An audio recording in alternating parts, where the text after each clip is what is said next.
దేవుని నామ స్తోత్రములు. అందరికీ వందనాలండి.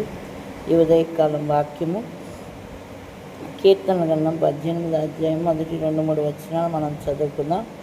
యెహోవా నా బలమా, నేను నిన్ను ప్రేమించుచున్నాను. యెహోవా నా శైలము, నా కోటను రక్షించువాడు, నా కేడెము, నా రక్షణ శృంగము, నా ఉన్నత దుర్గము, నా దేవుడు, నేను ఆశ్రయించి ఉన్న నా దుర్గము.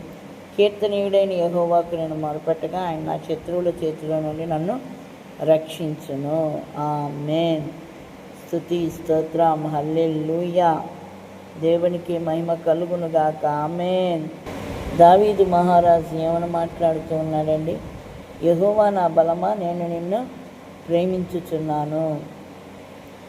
దేవుడే ఆయనకి బలమని మాట్లాడుతూ ఉన్నాడు. నా బలం నువ్వే ప్రభువా, నేను నిన్ను ప్రేమిస్తున్నానని దేవునికి మొరపెడుతున్నాడు, ప్రార్థన చేస్తున్నాడు. ఇంకా ఎలా ఉన్నాడంటే దేవుడు ఆయనకి, యెహోవా నా శైలము, నా కోట, నన్ను రక్షించువాడు, నా కేడెము, నా రక్షణ శృంగము, నా ఉన్నత దుర్గము, నా దేవుడు, నేను ఆశ్రయించి ఉన్న నా దుర్గము.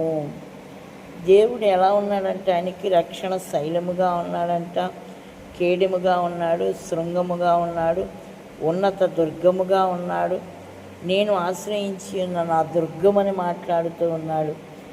గొప్ప దేవుడు, చూచుచున్న దేవుడని ఆయన దేవుడే నాకు బలము, ఆయనే నాకు సహాయం చేస్తాడు, ఆయన నాకు కోటగా ఉంటాడు, నాకు కొండగా ఉంటాడు, ఆయన నాకు అండగా ఉంటాడు. ఏ కష్టం, ఏ బాధలు, ఏ ఇరుకులు, ఇబ్బందులు, ఏ వ్యాధులు వచ్చినా సరే ఆయన నా కోటగా ఉంటాడని దావీదు మహారాజు నమ్మాడు. ఇంకేమంటున్నాడు? కీర్తనీయుడైన యెహోవాకు నేను మొరపెట్టగా ఆయన నా శత్రువుల చేతిలో నుండి నన్ను రక్షించును.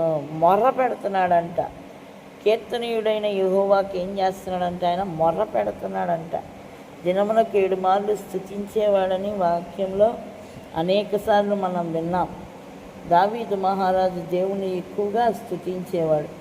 మనం కూడా దేవుణ్ణి స్తుతించాలి. ప్రతిరోజు ఆయన ఉదయకాలం లేచి ఆయన నామాన్ని మనం స్తుతించే వారముగా ఉండాలి, ఘనపరిచే వారముగా ఉండాలి, బలపరిచే వారముగా ఉండాలి. ఆయనకి సాక్షిగా మనం నిలబడాలి.